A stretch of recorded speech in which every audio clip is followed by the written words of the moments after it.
my little viewers. Welcome back again. It's Goddess Athena, your dark goddess, with more stories for you.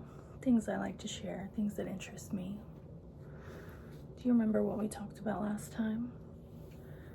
Massacres, history, the darkness in men's souls. I'd like to continue down that path today.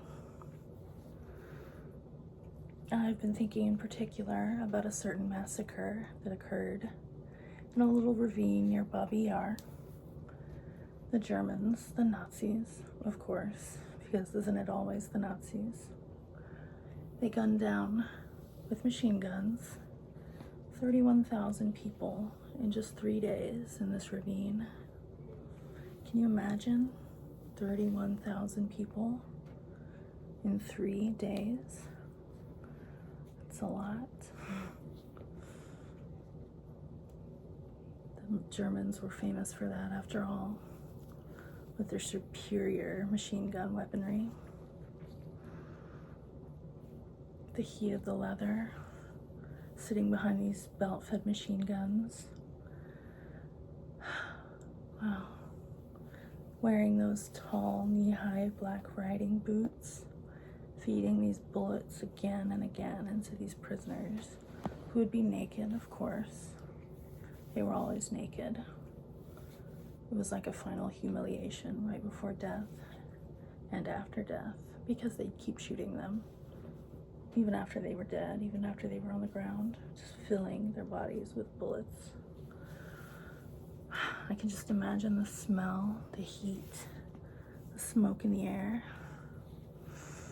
Oh, the sound of those machine guns going off.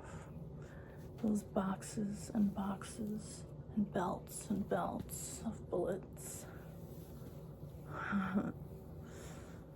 It kind of excites me to think about.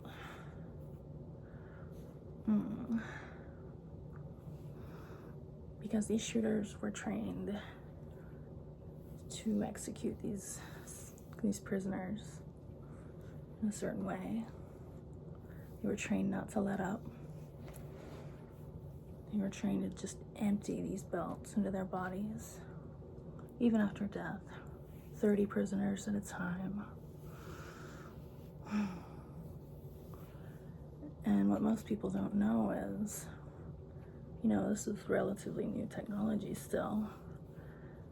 The machine guns, they'd have to take breaks, regular breaks throughout the day. And by the end of the day, the machine guns were smoking. Smoke filling the air with all these bodies everywhere, full of bullets. It's a true story, all of it. I bet you didn't know all that, did you? Particularly gruesome tale of humanity.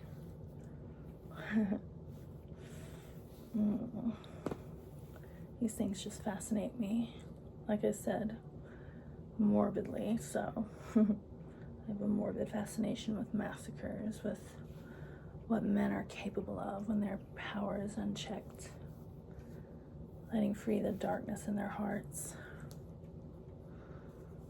It's like the most extreme and intense thing I can think of. It's powerful. It's heady. It kind of excites me.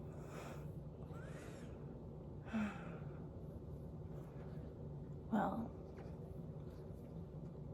I always have more stories to share. I'll hope you join me next time for the next one, which will be probably equally as gruesome and dark and twisted. That's just my style. This is your dark goddess signing off. Looking forward to you joining me again next time.